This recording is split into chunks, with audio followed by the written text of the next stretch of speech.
চলেছি তুষার তীর্থ অমরনাথের পথে।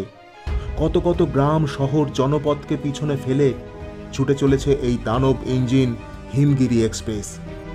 জীবনের 2 রাত্রি 3 দিন এই দীর্ঘ যাত্রাপথের জমজমাট নানান গল্প কাহিনীর সাথে থাকছে। ভবিষ্যতে আপনারাও যদি বাবা অমরনাথের দর্শনে যেতে চান, সেক্ষেত্রে কি কি পূর্ব প্রস্তুতির প্রয়োজন হয় তা সবই আপনারা জানতে পারবেন এই ভিডিওটির মধ্যে দিয়ে। শুরু হচ্ছে আজকের ভিডিও, অমরনাথ যাত্রার প্রথম পর্ব, হাওড়া থেকে কাশ্মীর হিমগিরি এক্সপ্রেস।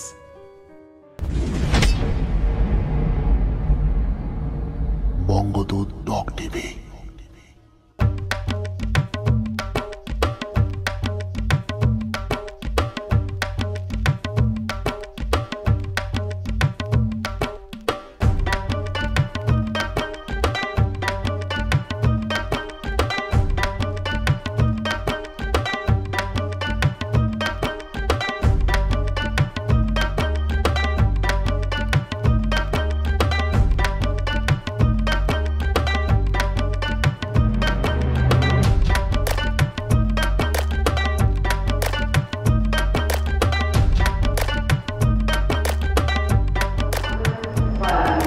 নমস্কার, আমি শুভজিৎ।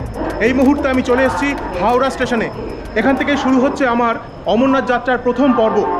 এ প্রসঙ্গে আপনাদেরকে গুরুত্বপূর্ণ 4টি বিষয় জানিয়ে রাখি, মন দিয়ে শুনুন। প্রথমেই বলবো, প্রায় 2.5 মাস আগে থেকে আমি অমরনাথ যাওয়ার প্রস্তুতি শুরু করেছি।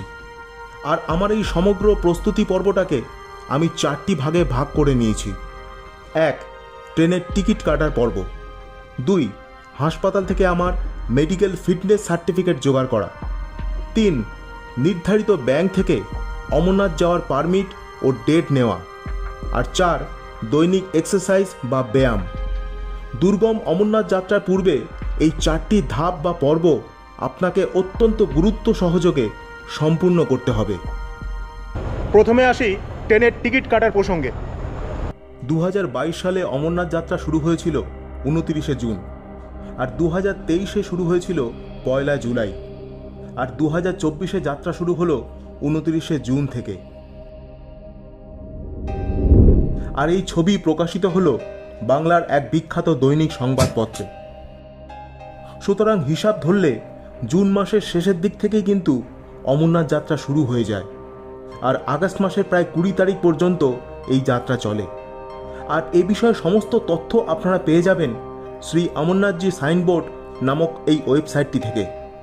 ভিডিওর ডেসক্রিপশানে উক্ত ওয়েবসাইটের লিঙ্কটা দিয়ে দিলাম, প্রয়োজনে দেখে নেবেন। আর এই সমস্ত বিষয় পর্যবেক্ষণ করে আমি প্রায় 2.5 মাস আগে ট্রেনের টিকিট কেটে রেখেছিলাম। এ প্রসঙ্গে বলে রাখি, অমরনাথ যাওয়ার ক্ষেত্রে কলকাতা থেকে 3টি ট্রেন অ্যাভেলেবেল রয়েছে। 1. Kolkata Jammu Tawi express, train number 13-15-1। এই ট্রেনটি কলকাতা স্টেশন থেকে প্রত্যেক দিন সকাল 11:45-এ ছাড়ে, আর ট্রেনটি জম্মু তাওয়াই স্টেশনে গিয়ে পৌঁছতে সময় নেয় 45 ঘন্টা। 2. Humsafar express, train number 22-31-7। ট্রেনটি শিয়ালদাহ থেকে প্রত্যেক সোমবার দুপুর 1:10-এ ছাড়ে। এরপর ট্রেনটি জম্মু তাওয়াই গিয়ে পৌঁছতে সময় নেয় প্রায় 34 ঘন্টা। 3. Himgiri express, train number 12-33-1। Howrah থেকে ট্রেনটি প্রত্যেক মঙ্গল, শুক্র, শনি রাত 11:55 ছাড়ে, আর জম্মু তাওয়াই গিয়ে পৌঁছতে সময় নেয় প্রায় 37 ঘন্টা। বন্ধুরা, এই হলো হিমগিরি এক্সপ্রেস, ট্রেন নাম্বার 12-33-1। এই ট্রেনটা সপ্তাহে 3 দিন এই ট্রেনটা সপ্তাহে 3 দিন মঙ্গল, শুক্র আর শনিবার হাওড়া থেকে ছাড়ে রাত্রি 11:55। মাঝে 31টি স্টেশন হল্ট করে সরাসরি জম্মু তাওয়াই স্টেশনে পৌঁছতে সময় নেয় প্রায় 37 ঘন্টা। ঘড়িতে এখন রাত্রি 12:30, আর আমাদের ট্রেনটা চলেছে দুর্বার গতিতে। বাইরে অন্ধকার, সুতরাং আপনাদেরকে দেখানোর মতো কিছু নেই।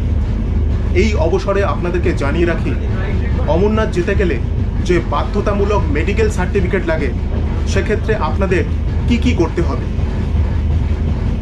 এক্ষেত্রে প্রথমেই আপনারা অমরনাথ যাত্রার সাইটে গিয়ে শ্রী অমরনাথজি শ্রাইন বোর্ডে প্রয়োজনীয় পেজগুলিকে ডাউনলোড করে নিন। আর রাজ্য ও জেলা ভিত্তিক আপনার নিকটবর্তী কোন কোন হাসপাতাল থেকে মেডিকেল ফিটনেস সার্টিফিকেট দেওয়া হচ্ছে সেটা আপনাকে ওই তালিকা থেকে খুঁজে নিতে হবে।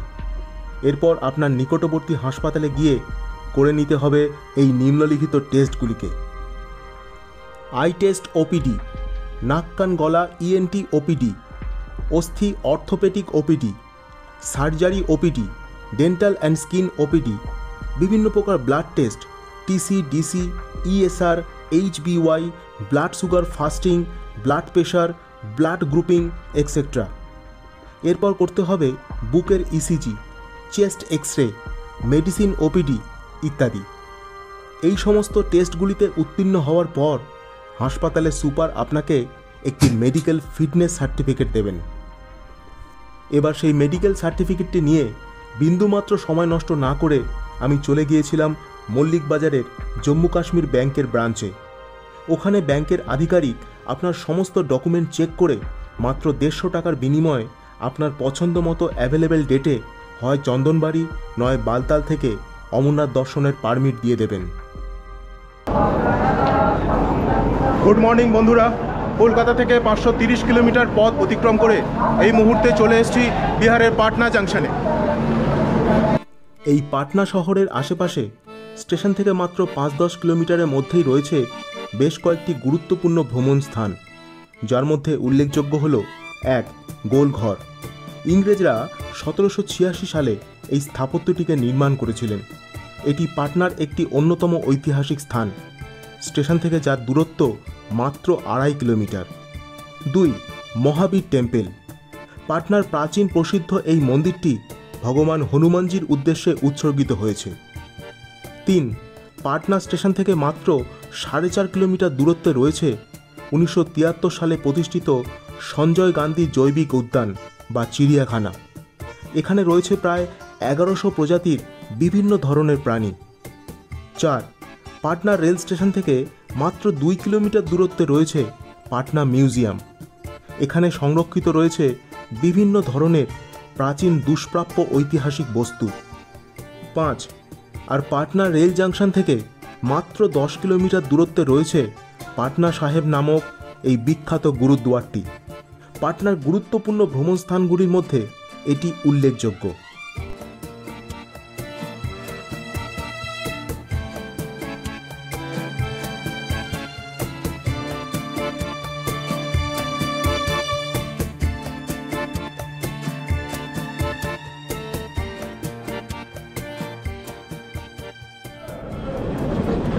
সাতশো 40 কিলোমিটার পথ অতিক্রম করে চলে এলাম উত্তরপ্রদেশের দীনদয়াল উপাধ্যায় জংশনে।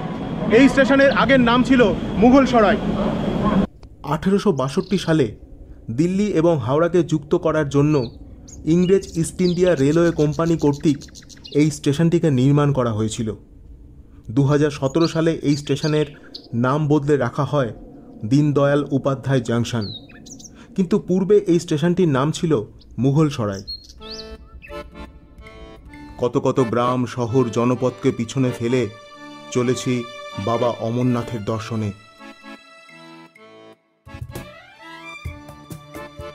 এই মুহূর্তে অতিক্রম করছি কাশী বারাণসীর উপর দিয়ে প্রবাহিত উত্তরমুখী গঙ্গার উপর নির্মিত সেই ব্রিজ।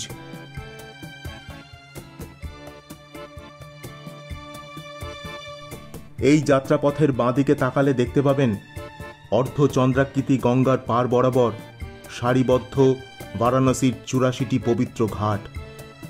গঙ্গাবক্ষের উপর নির্মিত এই ব্রিজ অতিক্রম করে প্রবেশ করছি ভারতবর্ষের অন্যতম প্রাচীন শহর জাংশন কাশী।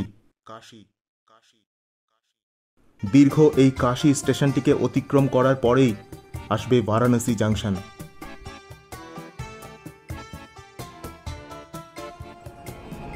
চলে এলাম পৃথিবীর প্রাচীনতম জীবিত শহর উত্তরপ্রদেশের কাশী বারাণসীতে। ভারত তথা পৃথিবীর প্রাচীনতম জীবিত শহর হল এই বারাণসী বা বেনারস, যা উত্তরপ্রদেশ রাজ্যের রাজধানী শহর লখনৌ থেকে পূর্ব দিকে 320 কিলোমিটার দূরে অবস্থিত।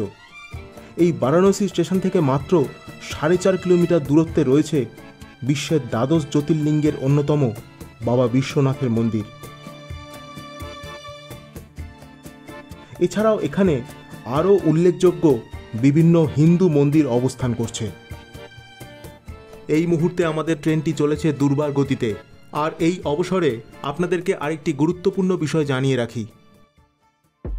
কাশ্মীরের তুষারতীর্থ অমরনাথ যাওয়ার ক্ষেত্রে 2-5 দিন সময় নিয়ে হাসপাতাল থেকে মেডিকেল ফিটনেস সার্টিফিকেট তো পেয়ে যাবেন, তারপর ব্যাংক থেকে যাওয়ার পারমিশনও পেয়ে যাবেন, কিন্তু আপনার নিজস্ব শারীরিক সক্ষমতা পাহাড়ের 15,000 ফুট উচ্চতায়, যেখানে অক্সিজেন লেভেল খুব কম, সেখানে মোট 47 কিলোমিটার পথ হাঁটার ক্ষেত্রে আপনি কতটা ফিট সে বিষয়ে আপনাকে বিশেষ নজর দিতে হবে।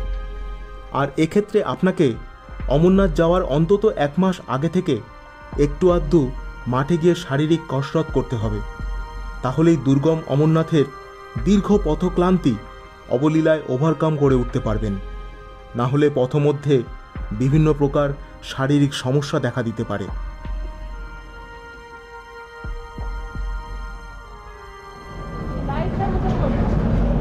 চলে এলাম উত্তরপ্রদেশের রাজধানী শহর লখনৌতে। শুনেছি নবাবী এই শহরে দুটো খাবার খুবই বিখ্যাত, বিরিয়ানি আর কাবাব। আপনারা কি বলেন? কমেন্টে অবশ্যই জানাবেন। আমরা সকলেই জানি উত্তরপ্রদেশের রাজধানী শহর লখনৌতে আসলে এখানকার বিখ্যাত খাবার বিরিয়ানি আর সাথে শাহি কাবাব এক অসাধারণ কম্বিনেশন।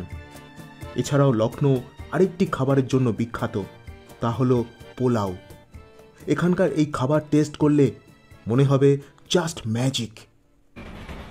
নিরন্তর ছুটে চলা ট্রেনের জানলা থেকে শুধু তাকিয়ে থাকা নয়, আপাত চলমান বহির জগৎকে নিজের চোখে প্রত্যক্ষ করার মধ্যে দিয়ে যে অভিজ্ঞতা অর্জন হয় তা যেন ব্যাপক অর্থে শিক্ষারই এক রূপ। ধীরে ধীরে সন্ধে নেমে আসছে আর আমাদের ট্রেনটি ক্রমশ উত্তরপ্রদেশের সীমানা অতিক্রম করে প্রবেশ করছে পাঞ্জাব রাজ্যে। ট্রেনের মধ্যে আমাদের দ্বিতীয় দিনের রাত, চলেছি আরেকটি নতুন দিনের পথে। গুড মর্নিং, সুপ্রভাত বন্ধুরা। এই পর্যন্ত 1755 কিলোমিটার পথ অতিক্রম করে চলে এসেছি পাঞ্জাবের অন্যতম গুরুত্বপূর্ণ ঐতিহাসিক শহর লুধিয়ানাতে। পাঞ্জাবের দ্বিতীয় বৃহত্তম জেলা শহরের নাম হলো এই লুধিয়ানা। ভারতের প্রাচীন এই শিল্প শহরে রয়েছে বেশ কয়েকটি ইতিহাস সমৃদ্ধ গুরুত্বপূর্ণ দুর্গ, অ্যামিউজমেন্ট পার্ক, উদ্যান, মহারাজা রঞ্জিত সিং ওয়ার মিউজিয়াম প্রভৃতি নানান দর্শনীয় স্থান। পাঞ্জাবের সীমানা অতিক্রম করার পরেই পারিপার্শ্বিক পরিবেশ সম্পূর্ণ বদলে গেল। যত দূর চোখ যায় শুধু আর শুধু দিগন্ত প্রসারিত বন্ধুর ধূসর সবুজ মাঠ আর দূরে দূরে নীল পাহাড়ের সারি। আঁকা বাঁকা সর্পিল গতিতে ছুটে চলেছে আমাদের দানব ইঞ্জিন হিমগিরি এক্সপ্রেস।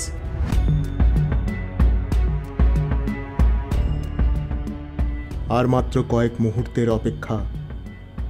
2 রাত্রি 3 দিনের সফর শেষে প্রবেশ করছি আমাদের গন্তব্য স্টেশন জম্মু তাওয়াই। বন্ধুরা, অবশেষে হাওড়া থেকে 2020 কিলোমিটার পথ অতিক্রম করে চলে এলাম জম্মু তাওয়াই জাংশনে।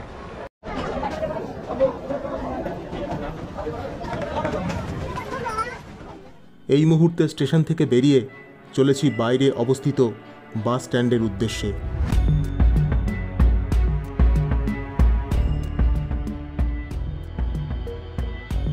এই হলো জম্মু তাওয়াই স্টেশনের বাইরের দৃশ্য। জম্মু তাওয়াই স্টেশন লাগোয়া এই হলো গাড়ি স্ট্যান্ড। এখান থেকেই আপনারা সমস্ত রুটের গাড়ি পেয়ে যাবেন। বন্ধুরা, ভিডিওটি তাহলে এখানেই শেষ করছি।